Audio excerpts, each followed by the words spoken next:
Hello guys, hello mga kaborta. So, hello mga kaborta. So, ngayon nandito kami sa Baguio Country Club.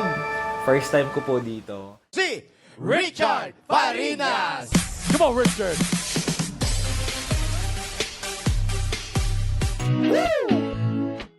Hello mga kaborta! So at this point, nandito na tayo sa Baguio Country Club. I am so excited kasi first time kong mag-check-in dito sa Baguio Country Club. Samahan niyo ako at tignan natin kung gaano kaganda ang Baguio Country Club. Let's go!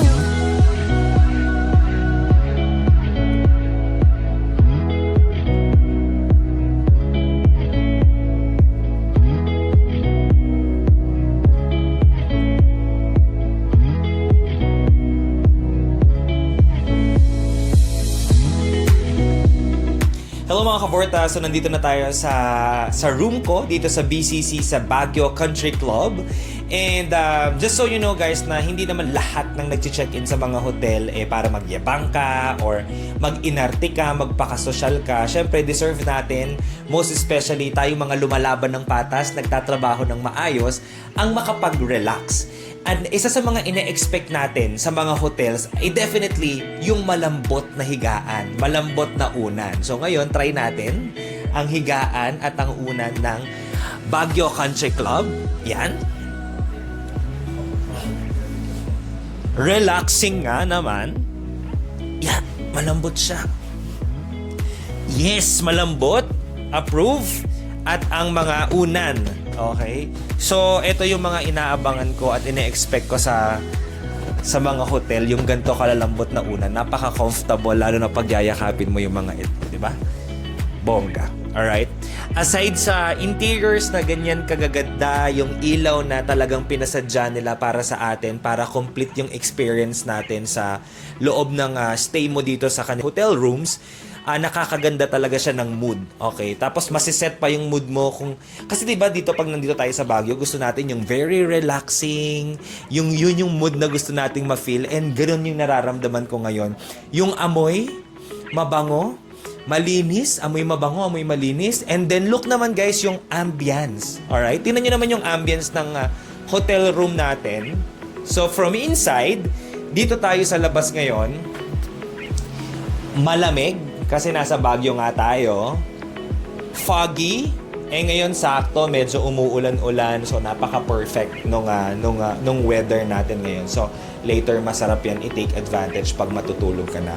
Guys, kung naghahanap kayo ng aircon, walang aircon dito. Alright? Ang meron lang tayo is yung ceiling fan nila. Kasi guys, paano ko naman mag-aircon sa Baguio? Sobrang lamig na. Otherwise, mag-request kayo ng room nila dito na may aircon, may built-in aircon. So mga kaborta, silipin naman natin ang toilet ng deluxe room. So halika, samahan niyo ako. Alright. Very minimalist guys, as you can see. Ayan. Naka-organize naman lahat. Yung mga vanity kit nila, yung mga toiletries na free from BCC. So kudos. Also, ito yung pinaka-toilet bowl. Ayan, sobrang linis niya. Meron tayong provided na small trash can over there. So pasok ka, ituturo ko naman sa inyo yung other part ng comfort room na to. Halika dali. Very minimalist din. So we have this small compartment dito. Alright, lagayan ng mga toiletries na meron tayo because sometimes diba hindi naman natin ginagamit yung toiletries na meron sila for free, no? Kasi we have our own. Not because we don't like their products, but because meron tayong mga products na hiyang lang sa atin. So ito yung pwede nating gamitin. Perfect to. So at least hindi nagkakahulugan yung mga toiletries natin. We have our compartment para sa ating mga towels. And guys, tingnan nyo yung shower. Alright? Ito parang raindrop shower style to. So okay na okay siya. Available dito yung hot and cold water. So since nandito tayo sa Baguio, medyo malamig guys. So mind you, take advantage na lang natin yung hot water nila.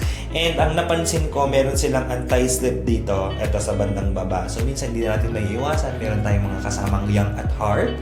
So, medyo delikado or sa mga bata, di ba? Baka mamaya madulas sila in all that. So, naghanda na rin sila for protection lang. Alright? So, para iwas lang din tayo sa disgrasya. So, maraming salamat BCC at naisip niyo pa yun for all your guests. Thank you so much for that. So, ngayon guys, punta naman tayo sa labas. Okay? Puntahan natin kung ano ba ang mga attraction dito sa loob ng BCC. BCC Hotel or BCC Compound. So, labas tayo and then itutour ko pa kayo. Let's go!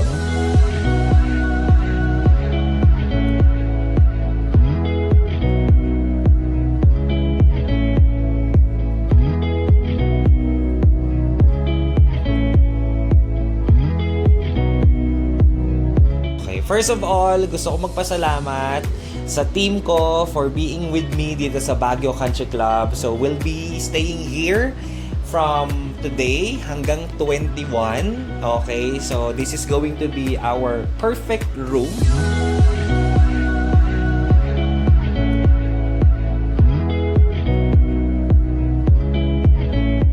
So yun nga guys, maraming salamat sa pagtutok sa aking vlog today about BCC or Baguio Country Club. As you can see, ready na ako papunta sa Dreamland. For more updates and videos sa aking mga ganap, don't forget to subscribe sa aking YouTube channel. Follow my Facebook and Instagram and even my TikTok account. Nandito po yan lahat. And para naman maging updated ka sa aking mga vlogs and videos, you can always choose to click on the notification bell doon sa aking YouTube channel. Until our next vlog, guys, medyo late na din. Matutulog na ako. So, bye!